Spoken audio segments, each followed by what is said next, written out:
বাচ্চারা কি হয়েছে স্যার? জলদি করে এই ভূতের মাস্কটা পরে না। কিন্তু কেন স্যার? আরে বাচ্চারা, তোমরা কি জানো না শহরে কি হচ্ছে?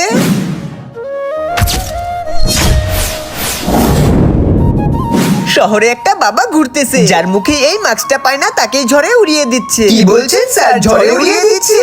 হ্যাঁ বাচ্চারা, আর আজকে যখন আমি স্কুলের দিকে আসতেছিলাম তখন আমি ওই বাবাটার সামনে পড়ে যাই। ওই বাবাটার সাথে মাস্ক ছাড়া দেখা হয়ে যায়, আর সেও আমাকে হাওয়াতে উড়িয়ে দেয়। স্যার, আমাদের অনেক ভয় লাগছে। ভয় তো লাগারই কথা, তাই সময় থাকতে মাস্কগুলোকে পরে না, না হলে ওই বাবা তোমাদেরকেও উড়িয়ে দিবে। এই তো আমরা সবাই পড়ে নিয়েছি, কিন্তু বন্ধুরা আমার জন্য দাঁড়াও। তুমি বসে আছো কেন? তুমিও ভাগো। ওই বাবাটার ভয়ে আমার সব বন্ধুরা আমাকে রেখেই চলে গেছে। আজকে তো ওই বাবাটাকে আমি ছাড়বো না। এই শয়তান বাবা, ছেড়ে দে আমাকে। আরে রিয়া। জি স্যার। এইগুলো তোমার সাথে কি করে হলো? স্যার, কালকে যখন আমি এই বাবাটাকে ধরতে যাই তখন আমি নিজেই তার কাছে ফেসে যাই। ওই তো বাবাটা, দেখার আগে লুকিয়ে পড়ি। একটু আগে তো এখানেই ছিল, গেল।